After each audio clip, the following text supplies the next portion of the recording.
What's up, Street Talks? Eric from the Eric Street Photography blog. So I wanted to do a quick video on talking with you on why you must self-promote yourself.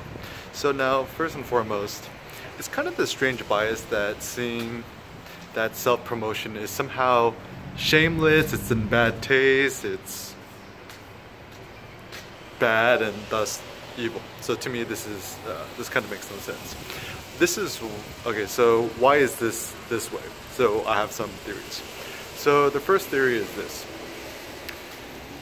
We are still kind of stuck into this romantic notion that the only legitimate form of success is being discovered by other people. So for example, we watch Disney films and then, this hardworking, humble, girl is discovered by her Prince Charming, or a lot of romantic books and novels and stuff that's mostly French, I think, in nature, that somehow that if you keep your head down, you work hard and you stay humble, you'll get discovered by others and thus become successful, rich, and powerful. Now, I think this is a total myth. Once you could banish this notion of being discovered, I think this is insanely empowering. So for example, even when I think about myself and my own business, the times when I've actually felt the most successful, or actually even making the most money, it's always when it's been self-directed. So for example, I've done collaborations with Leica, Fujifilm, and these other companies, and even the monetary compensation that I got from working with them, it was a lot less, like usually in the $3,000 range.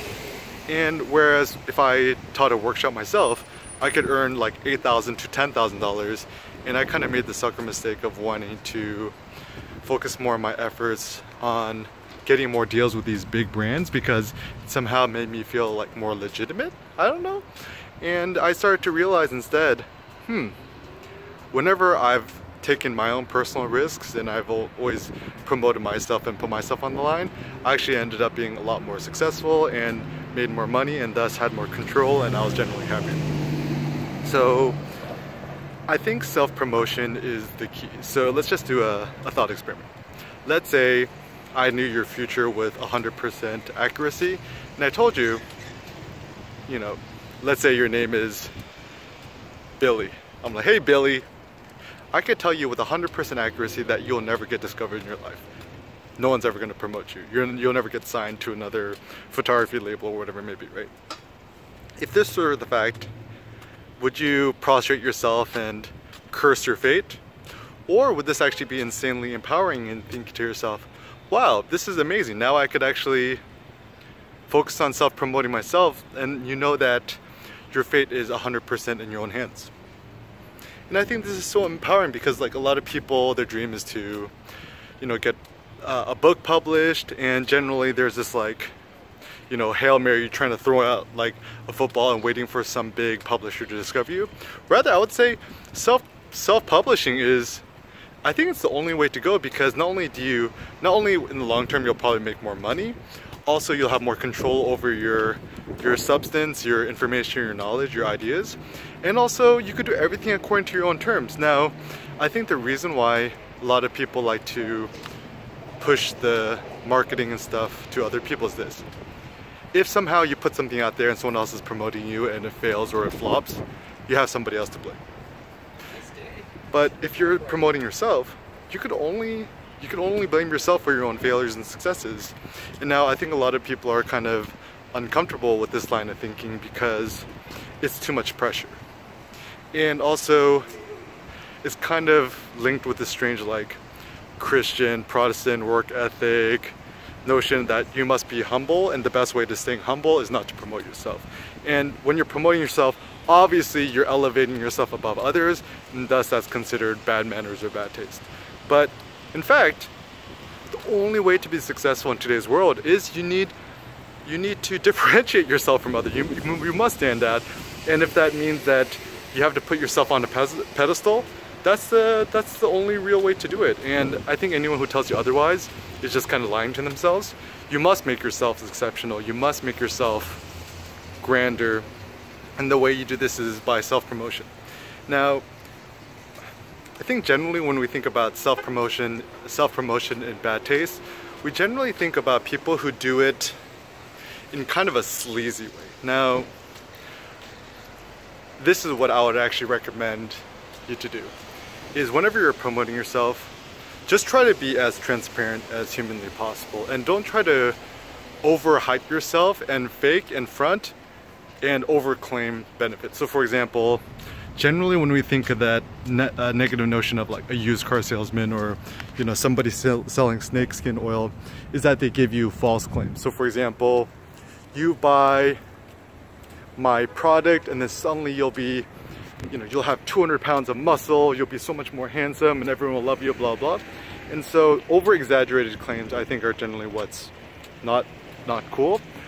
So generally speaking, the best way to build trust and to self-promote yourself is just to be upfront. You're like for example, when I'm doing my street photography workshops, I say, hey, you know, this workshop's not going to make you the next Henri Cartier-Bresson.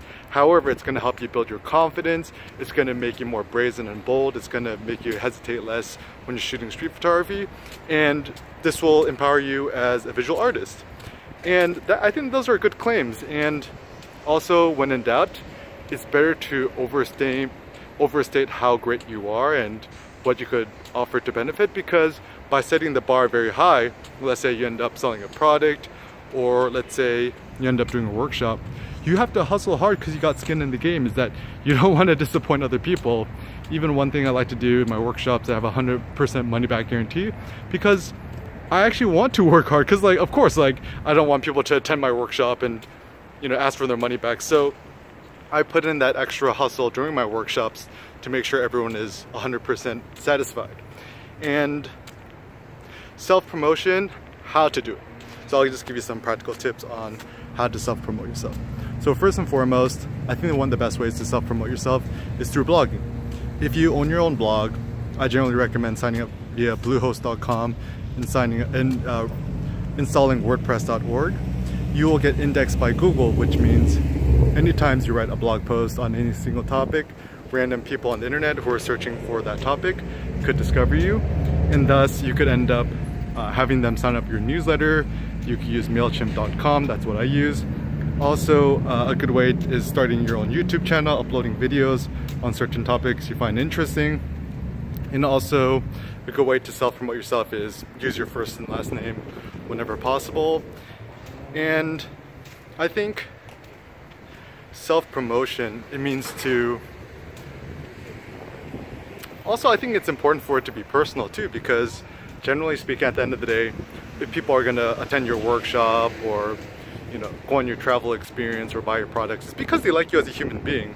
And that means it's better to have a small percentage of people intensely love you and a large percent of people absolutely hate your guts than to have a medium amount of people to modestly like you, which means put out all your imperfections and your controversial ideas out there, because the more controversial you could be, the more opinionated you could be, the better. Essentially, there's Kevin Kelly, a technologist. He has this theory of 1,000 true fans.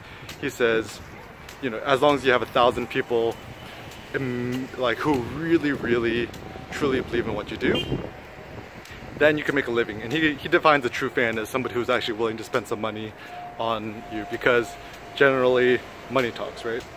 So really think to yourself, if you think to yourself that self-promotion is bad or you don't want to be a self-promoter, what do you really mean by that? Just think about it for yourself.